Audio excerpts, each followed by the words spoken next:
Syria में असद सरकार के गिरने के बाद बागी गुट एसटीएस का दमिश्क पर कब्जा जरूर हो गया है, लेकिन उसके बाद से ही इजराइल सीरिया में लगातार एयर स्ट्राइक्स कर रहा है। इजराइल का कहना है कि वो सीरिया में असद सरकार के छोड़े गए हथियारों के जखीरे को नष्ट कर रहा है ताकि ये हथियार कहीं जिहादियों के हाथ में ना पड़ जाए। इसके अलावा गोलान पहाड़ियों पर भी अपना कब्जा पुख्ता करने के लिए इजराइल ग्राउंड पर अपनी फौज उतार चुका है।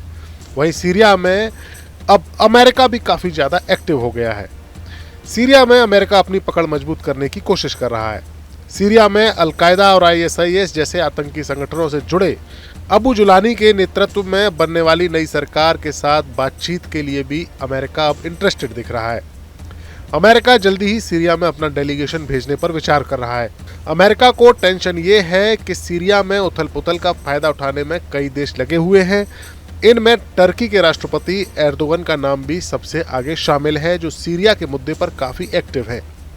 इजराइल भी सीरिया में जमीन पर कब्जा कर रहा है। वहीं अमेरिका ये भी चाहता है कि फिर से ईरान की पोजीशन सीरिया में कहीं मजबूत न हो जाए।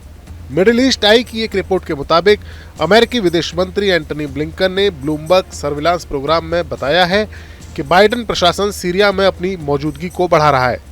ब्लिंकन ने पहले ही पुष्टि की थी कि अमेरिका ने एसटीएस से कांटेक्ट भी किया है।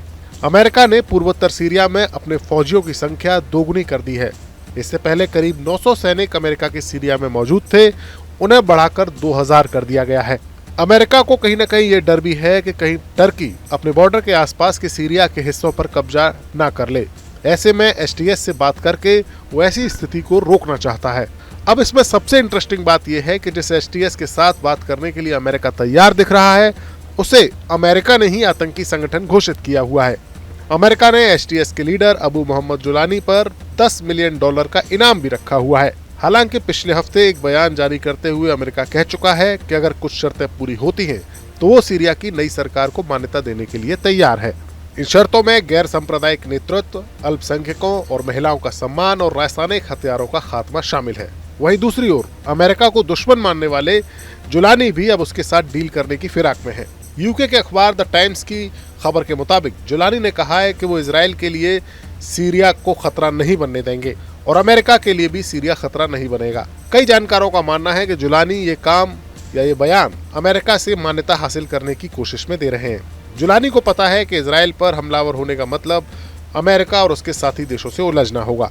ऐसे में वो इजराइल को अपने साथ बनाकर चलना चाहते हैं और अमेरिका के साथ भी दुश्मनी नहीं करना चाहते। सीरिया के इस पूरे गेम में जो मुल्क सबसे ज्यादा नुकसान झेल रहा है वो है ईरान। असद सरकार के वक्त सीरिया में ईरान की तूती बोलती थी। सीरिया के हर मजबूत ठिकाने पर ईरान के साथ हिजबुल्लाह के लड़ाकों की मौजूदगी रहती थी, लेकिन अब सीरिया में ईरान और उसके साथियों का भविष्य बेहद अंधकार में नजर आ रहा है और सबसे ज्यादा फायदा इजराइल और टर्की को हुआ है।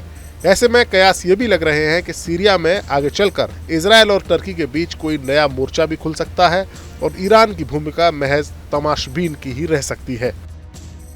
न्यूज नेशन अब व्हाट्सएप पर खबरों की ताजा अपडेट के लिए न्यूज नेशन के इस क्यूआर कोड को स्कैन करें।